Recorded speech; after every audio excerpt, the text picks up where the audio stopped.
Hello students, good morning all of you. आप सभी का महर्षि अरविंद कॉलेज के ऑनलाइन प्लेटफॉर्म पर एक बार पुणे से वेलकम। आज हम next BSc part first year के लिए नेक्स्ट टॉपिक लेकर आए हैं, वो है mechanism of active transport. Mechanism of active transport यानी कि सक्रिय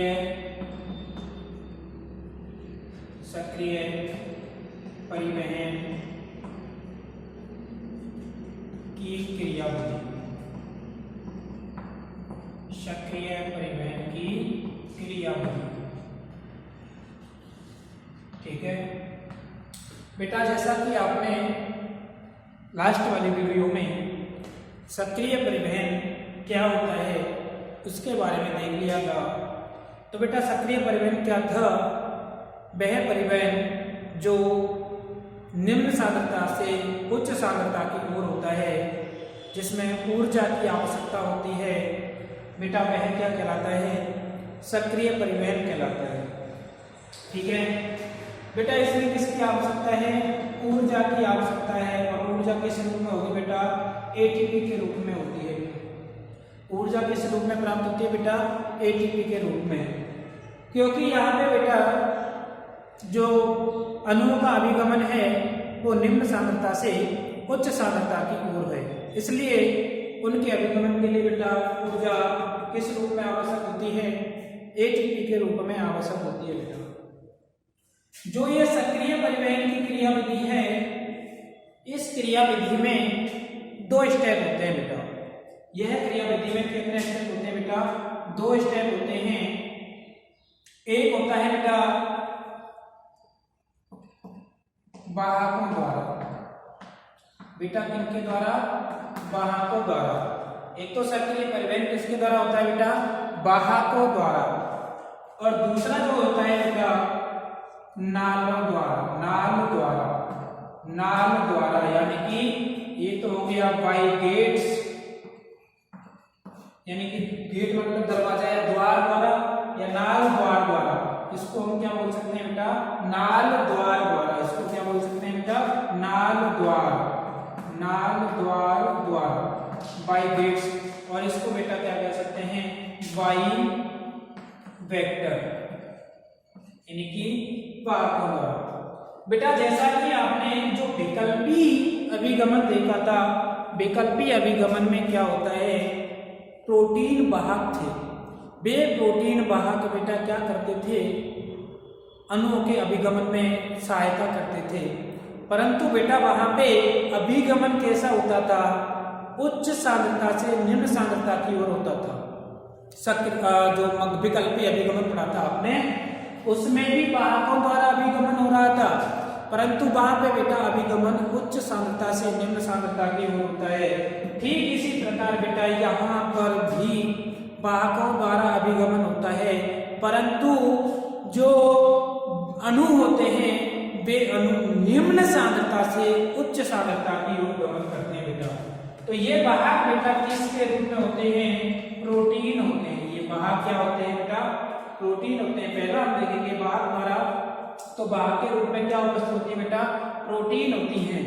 ये प्रोटीन जो होती हैं कोशिका झिल्ली की आंतरिक सतह पर उपस्थित होते हैं बेटा। इस पर होते हैं, कोशिका झिल्ली की आंतरिक सतह पर उपस्थित होते हैं। और ये प्रोटीन जो होते हैं अणुओं के साथ कंबाइंड होकर के, अणुओं के साथ जुड़ करके अणुओं को बाहर व भीतर लाने ले जाने का कार्य करते हैं। ठीक है बेटा, ये तो छोटा सा है कि जो सक्रिय परिवहन क्रियाविधि जो होती है तो वाहक के द्वारा होती है बेटा। जो दूसरी होती है बेटा वो होती है नाल द्वार द्वारा। नाल द्वार, इसको केनाल भी कह सकते हैं बेटा। नाल द्वार को क्या कह सकते हैं बेटा? केनाल भी कह सकते हैं। केनाल का मतलब है एक नली समान संरचना बेटा। केनाल का मतलब क्या है बेटा? नली समान संरचना है। क्या है बेटा? नली समान संरचना है। ठीक है, देखिए बेटा, जो कोशिका झिल्ली होती है बेटा, उस कोशिका झिल्ली पर अनेक नाल पाए जाते हैं। अनेक छोटी छोटी नलिका जैसी संरचनाएं उपस्थित होती हैं बेटा, जिनमें से होकर के अणुओं का अभिगमन होता है बेटा। परंतु बेटा क्या होता है कि जो अधिकांश नाल होती है ना, अधिकांश नाल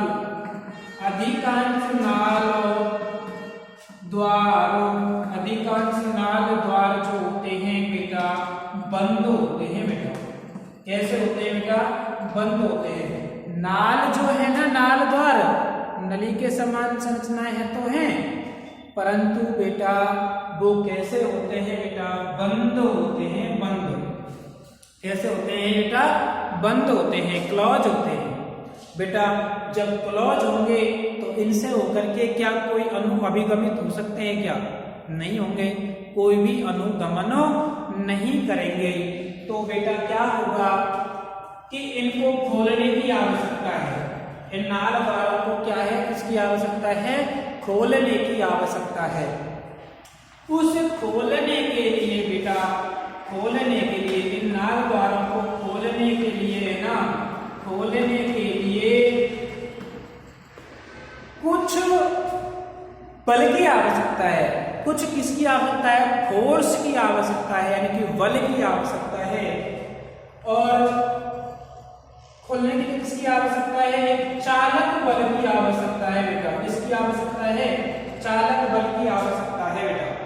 इस बल को लगाने के लिए बेटा हम एक पद्धति पढ़ते हैं, यानी नाल द्वार द्वारा जो अभिगमन होता है बेटा, वो होता है, एक पद्धति होती है बेटा, वोल्टेज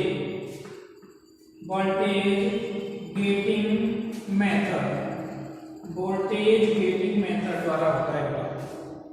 इनमें जो अभिगमन होगा बेटा, अधिकांश नाल द्वार कैसे है बेटा? बंद हैं। इनको खोलने के लिए किसकी आवश्यकता है बेटा? चालक बल की आवश्यकता है। और वो चालक बल कैसे प्राप्त होगा बेटा? वोल्टेज गेटिंग मेथड, यानी कि वोल्टेज गेटिंग विधि, या इसको हम बोल सकते हैं बेटा रसायन गेटिंग विधि, या इसको बेटा क्या कहते हैं? रसायन गेटिंग विधि। बेटा इसमें क्या है? रसायन गेटिंग विधि में तो द्वारों को खोलने के लिए रसायन काम में आते हैं, जबकि वोल्टेज गेटिंग विधि में बेटा विद्युत ऊर्जा का उपयोग किया जाता है बेटा। इसका उपयोग किया जाता है बेटा, विद्युत ऊर्जा का उपयोग किया जाता है, इसलिए इसको क्या बोल रहे हैं? वोल्टेज गेटिंग मेथड कहते हैं बेटा। आइए वोल्टेज गेटिंग मेथड क्या होता है देखते हैं कि वोल्टेज गेटिंग मेथड द्वारा जो है नाल द्वार कैसे खुलते हैं। तो बेटा जो ये वोल्टेज गेटिंग मेथड है, voltage getting method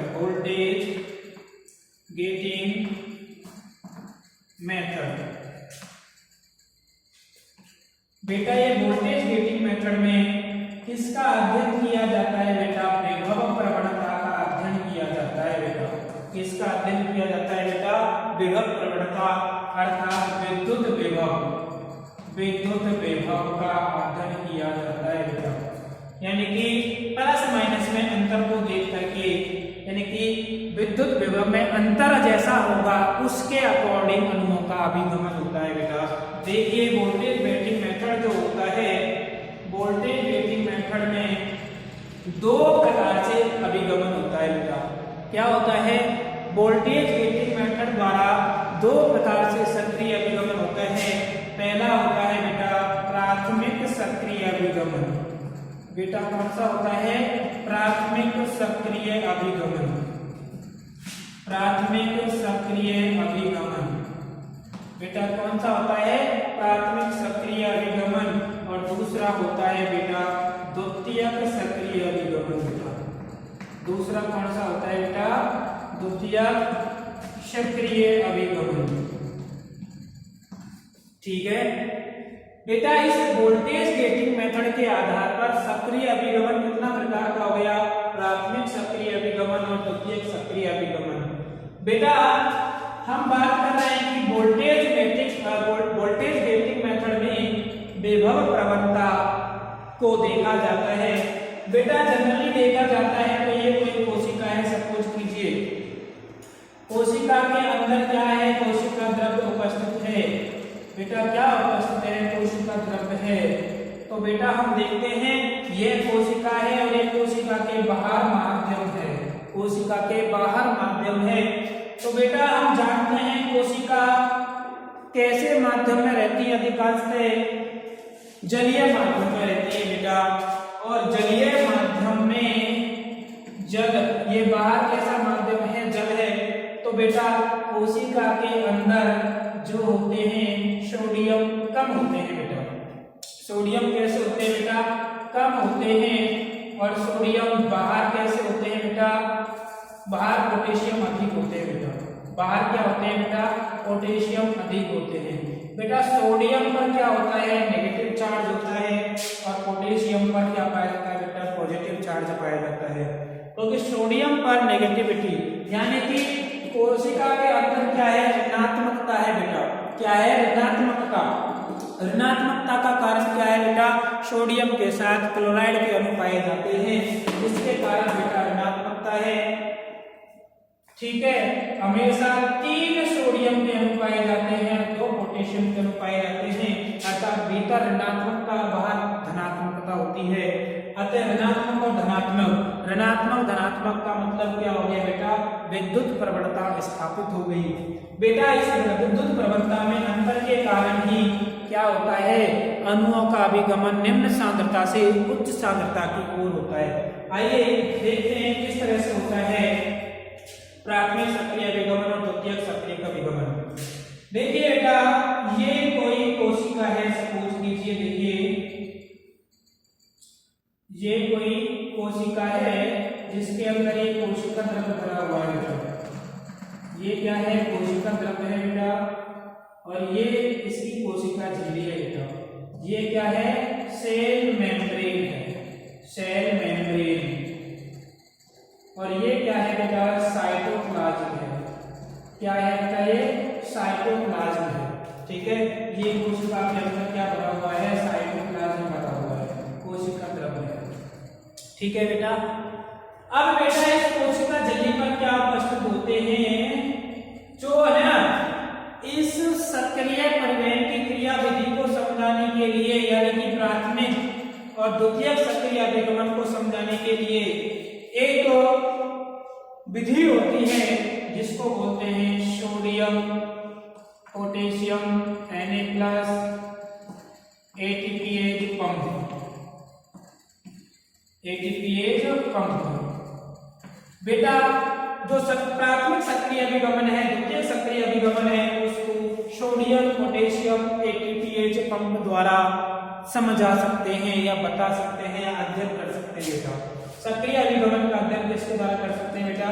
sodium potassium ATPase pump के द्वारा कर सकते हैं बेटा। बेटा क्या होता है कि जो ये सेल मेम्ब्रेन है, कोशिका झिल्ली है ना, इस कोशिका झिल्ली पर बेटा वाहक के रूप में ATPase उपस्थित होता है बेटा।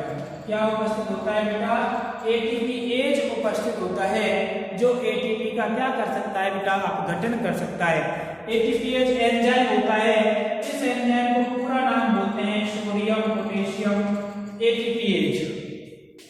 बेटा इस सोडियम पोटेशियम ATPase पंप के अनुसार कोशिका झिल्ली में क्या होता है बेटा? एक एंजाइम पाया जाता है सोडियम पोटेशियम ATPase। बेटा इसके अंदर बेटा सोडियम की सांद्रता कैसी होती है? कम। और बाहर पोटेशियम अधिक होता है। बाहर पोटेशियम अधिक और भीतर सोडियम कम होता है। अर्थात सोडियम बाहर अधिक होता है, भीतर कम। पोटेशियम बाहर अधिक होता है और भीतर कम होता है बेटा। तो इनका आपस में अभिगमन होगा बेटा। तो अभिगमन कैसे होगा बेटा? सोडियम भीतर कम है ना, भीतर कम है और बाहर कैसे है? ज्यादा है बेटा। बाहर कैसे है बेटा? ज्यादा है। सोडियम बाहर कैसे हैं, ज्यादा है, तो ज्यादा है सोडियम को हमें कहाँ निकालना है, बाहर निकालना है बेटा। सोडियम को कहाँ निकालना है, बाहर निकालना है, मतलब कम से उच्च की ओर ले जाना है बेटा। किधर ले जाना है, कम से उच्च की ओर ले जाना है। यानी सोडियम भीतर कम था, बाहर ज्यादा है, तो सोडियम बाहर से भीतर प्रवेश करने चाहिए थे, परंतु सक्रिय परिवहन में क्या होता है, सोडियम को बाहर निकाला जाता है, जो कि कोशिकाओं की आवश्यकता के लिए ऐसा होता है। इसको बताऊंगा मैं किसके लिए होता है। तो सोडियम को बाहर निकालना है तो बेटा किसकी आवश्यकता होगी, ऊर्जा की आवश्यकता होगी। तो सर्वप्रथम क्या होता है बेटा, यह सोडियम जब बाहर निकलता है तो सबसे पहले कहाँ पे आके जुड़ता है, ये सोडियम पोटेशियम एटीपीएच पंप पे आके जुड़ता है, और यहाँ एटीपी का यह किसमें विभक्त कर देता है, एटीपी को एडीपी प्लस पी में विभक्त कर देता है, एडीपी और इनऑर्गेनिक फॉस्फेट में विभक्त कर देता है। और यह फॉस्फेट बेटा जब परिवर्तित होता है, इस प्रक्रिया को बोलते हैं फॉस्फोरिलीकरण। इस प्रक्रिया को क्या बोलते हैं बेटा, फॉस्फोरिलीकरण कहते हैं। तो इस दौरान ये सोडियम तो कहाँ निकल जाता है, बाहर निकल जाता है बेटा। कहाँ निकल जाता है बेटा, बाहर निकल जाता है। और पोटेशियम कहाँ प्रवेश कर जाता है बेटा, अंदर प्रवेश कर जाता है। पोटेशियम कहाँ प्रवेश कर जाता है बेटा, अंदर प्रवेश कर जाता है। कहाँ प्रवेश कर जाता है, अंदर प्रवेश कर जाता है, क्योंकि इसके अंदर पोटेशियम अधिक पाया जाता है बेटा। कोशिका झिल्ली के अंदर पोटेशियम कैसा होता है, सोडियम तो कम होता है कोशिका द्रव्य के अंदर, सोडियम कम और पोटेशियम अधिक। तो बाहर सोडियम अधिक है और पोटेशियम कम है, तो बेटा पोटेशियम तो अंदर प्रवेश करेगा, सोडियम बाहर निकलेगा। तो किस दौरान कैसे होगा, ये सोडियम एटीपीएच पंप एटीपी का अपघटन करके एडीपी और पी में विभक्त कर देता है, जिस प्रक्रिया को फॉस्फोरिलीकरण कहते हैं। उस प्रक्रिया को क्या कहते हैं बेटा, फॉस्फोरिलीकरण कहते हैं। इस तरह से सोडियम बाहर आ जाता है और पोटेशियम के अणु भीतर प्रवेश कर जाते हैं। अब बेटा जो ये बाहर सोडियम निकला होता है ना, यह सोडियम ग्लूकोज के अणु के साथ जुड़ सकता है बेटा।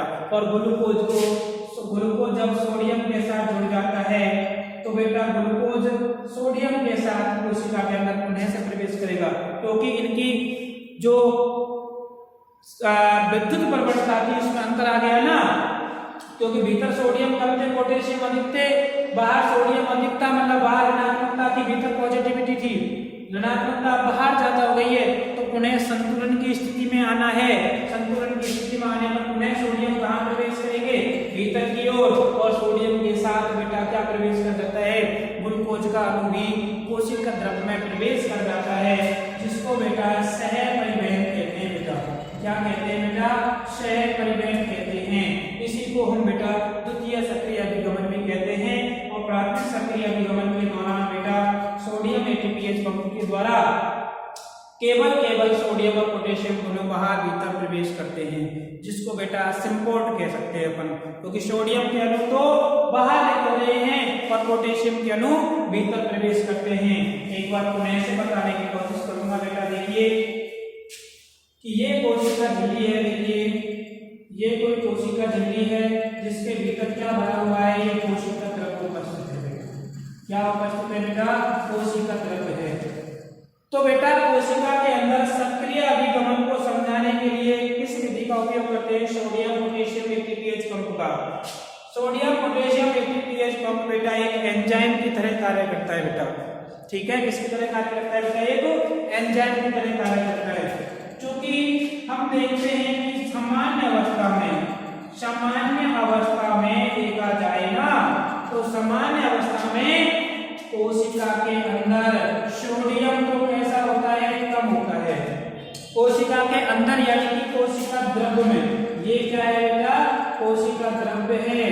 कोशिका द्रव्य में सोडियम तो कम पाया जाता है और पोटेशियम अधिक पाया जाता है बेटा। सोडियम कम और पोटेशियम अधिक। और बाहर बेटा ये बाहरी माध्यम होगा या आंतरिक माध्यम हो गया, बाहर बेटा पोटेशियम कम पाया जाता है और सोडियम अधिक पाया जाता है बेटा। ठीक है, तो बेटा सोडियम बाहर अधिक है, भीतर कम है, तो ये अणु कम से अधिक क्यों निकालना है, हमको कम से बाहर निकालना है। तो बेटा सोडियम की सांद्रता भीतर कम है ना, बाहर ज्यादा है, तो निम्न से उच्च की ओर पहुंचाना है, और पोटेशियम बाहर कम है और भीतर ज्यादा है, तो इसको भी निम्न से उच्च की ओर ले जाना है बेटा। यानी कि सोडियम को तो बाहर निकालना है और पोटेशियम को अंदर ले जाना है। सोडियम को बाहर निकालना है, सोडियम को अंदर ले जाना है। तो बेटा इसके लिए किसकी आवश्यकता हुई? ऊर्जा की। तो बेटा जब ये सोडियम के अणु कोशिका झिल्ली के पास आते हैं तो यहाँ पे क्या उपस्थित है? कोशिका झिल्ली पर एक एंजाइम होता है जिसको एटीपीएज एंजाइम कहते हैं बेटा। ये एंजाइम होता है कोशिका झिल्ली पर, जिसको एटीपीएज एंजाइम कहते हैं। यह एंजाइम एटीपी का उपयोग कर एटीपी को किसमें बदल देता है? एडीपी प्लस इनऑर्गेनिक फॉस्फेट में परिवर्तित कर देता है बेटा। जिस प्रक्रिया को बेटा हम फॉस्फोरिलीकरण कहते हैं, फॉस्फोरिलीकरण कहते हैं बेटा। जब एटीपी इसमें परिवर्तित हो गया, एडीपी और एटीपी में परिवर्तित, एडीपी और पी में परिवर्तित हो गया, इसको फॉस्फोरिलीकरण कह देते हैं बेटा। तो इस तरह से सोडियम के अणु बाहर निकल गए, पोटेशियम के अणु प्रवेश अंदर कर गए, यानी कि निम्न सांद्रता से उच्च सांद्रता की ओर प्रवेश हो जाता है बेटा। परंतु इसको संतुलित अवस्था में पुनः से प्राप्त होना है तो सोडियम के अणु पुनः से कहां पर प्रवेश करेंगे? कोशिका भीतर, और सोडियम के अणु बाहर निकलेंगे, पोटेशियम के अणु बाहर निकलेंगे बेटा पुनः संतुलन की अवस्था के दौरान। तो बेटा पुनः से इसमें सांद्रता प्रवणता स्थापित हो जाती है। तो इस दौरान बेटा पुनः से क्या होता है? यह फॉस्फेट का अणु एडीपी से जुड़कर एटीपी का निर्माण कर लेता है, जिसको बेटा भी फॉस्फोरिलीकरण कहते हैं बेटा। उस प्रक्रिया को क्या बोलेंगे बेटा? बी फॉस्फोरिलीकरण, बी फॉस्फोरिलीकरण। ठीक है, इस प्रकार से इसको हम प्राथमिक सक्रिय अभिगमन कहते हैं। और बेटा द्वितीयक सक्रिय अभिगमन क्या होता है? कि जब प्राथमिक सक्रिय अभिगमन होता है ना, तो उस दौरान बेटा जो ये सोडियम बाहर निकला होता है प्राथमिक सक्रिय अभिगमन के दौरान, इस सोडियम के साथ ग्लूकोज का अणु भी जुड़ जाता है, क्योंकि ग्लूकोज की कोशिका को अंदर जरूरत होती है ना एनर्जी के लिए। ठीक है, तो ग्लूकोज जो होता है बेटा सोडियम के साथ कोशिका के अंदर प्रवेश कर जाता है। ठीक है, तो उसको बेटा हम क्या कहते हैं? द्वितीयक सक्रिय अभिगमन कहते हैं। ठीक है, इस प्रकार के परिवहन को सह परिवहन भी कहते हैं। इस प्रकार के परिवहन को हम क्या कहते हैं? सह परिवहन, क्योंकि सोडियम के साथ क्या जुड़ रहा है? ग्लूकोज के अणु जुड़ करके कोशिका के भीतर प्रवेश कर जाते हैं। तो इस प्रकार के परिवहन को हम क्या कह सकते हैं बेटा? सह परिवहन कहते हैं। तो इस तरह की मैकेनिज्म होती है सक्रिय परिवहन की। ठीक है, सक्रिय परिवहन जो होता है दो प्रकार का होता है, प्राथमिक और द्वितीयक, जो मुख्यतः सोडियम एटीपीएस के द्वारा संपन्न होता है बेटा। यदि इसमें अभी भी किसी तरह की प्रॉब्लम हो तो मेरे को कमेंट्स करके पूछ लेना। ठीक है, तो इस तरह से ये सक्रिय अभिगमन हो जाता है। और आपने पहले निष्क्रिय अभिगमन, विकल्प अभिगमन आदि का अध्ययन कर लिया है बेटा। इनके पश्चात बेटा अभिगमन कोशिका झिल्ली में है ना, दो विधियों द्वारा होता है बेटा। एक तो होती है एंडोसाइटोसिस, एंडोसाइटोसिस, और दूसरी शब्द होता है बेटा एक्सोसाइटोसिस, एक्सोसाइटोसिस। तो देखिए बेटा, कोशिका झिल्ली में अभिगमन निष्क्रिय अभिगमन, विकल्पीय अभिगमन एवं सक्रिय अभिगमन के अलावा इन दो विधियों द्वारा और होता है, जिसमें पहला क्या है? एंडोसाइटोसिस। दो शब्द हैं, एंडो प्लस साइटो। एंडो का मतलब एंटर, एंटर प्लस साइटो का मतलब सेल, साइटो का मतलब क्या हो जाएगा? सेल। दूसरा शब्द है एक्सोसाइटोसिस, जिसमें एक्सो प्लस साइटो है शब्द, एक्सो और साइटो है। एक्सो का मतलब होता है एक्जेट, एक्जेट प्लस सेल। ठीक है, एंडो का मतलब एंटर, साइटो का मतलब सेल। एक्सोसाइटोसिस में एक्सो प्लस साइटो है, एक्सो का मतलब एक्जेट, साइटो का मतलब सेल। मतलब कोशिका के अंदर प्रवेश करना और कोशिका के बाहर निकलना, कोशिका के बाहर निकलना। तो बेटा कुछ ऐसे पदार्थ होते हैं बेटा, कुछ ऐसे पदार्थ होते हैं, कुछ ऐसे पदार्थ होते हैं बेटा जो कि चयनात्मक पारगमन द्वारा कोशिका झिल्ली के अंदर प्रवेश नहीं करते हैं, अर्थात भारी होते हैं। अर्थात कैसे होते हैं बेटा? भारी होते हैं। तो उन भारी पदार्थों को है ना एंडोसाइटोसिस और एक्सोसाइटोसिस द्वारा जो है कोशिका झिल्ली के अंदर प्रवेश किया जाता है। तो एंडोसाइटोसिस हम किसे कह देंगे कि कोशिका झिल्ली द्वारा कुछ पदार्थों का अंदर प्रवेश करना क्या कहलाता है? एंडोसाइटोसिस कहलाता है बेटा। एंडोसाइटोसिस दो प्रकार का होता है बेटा। एंडोसाइटोसिस दो प्रकार का होता है। एक तो होता है फैगोसाइटोसिस। बेटा क्या होता है? फैगोसाइटोसिस। और दूसरा होता है बेटा पिनोसाइटोसिस। दूसरा क्या होता है बेटा? पिनोसाइटोसिस।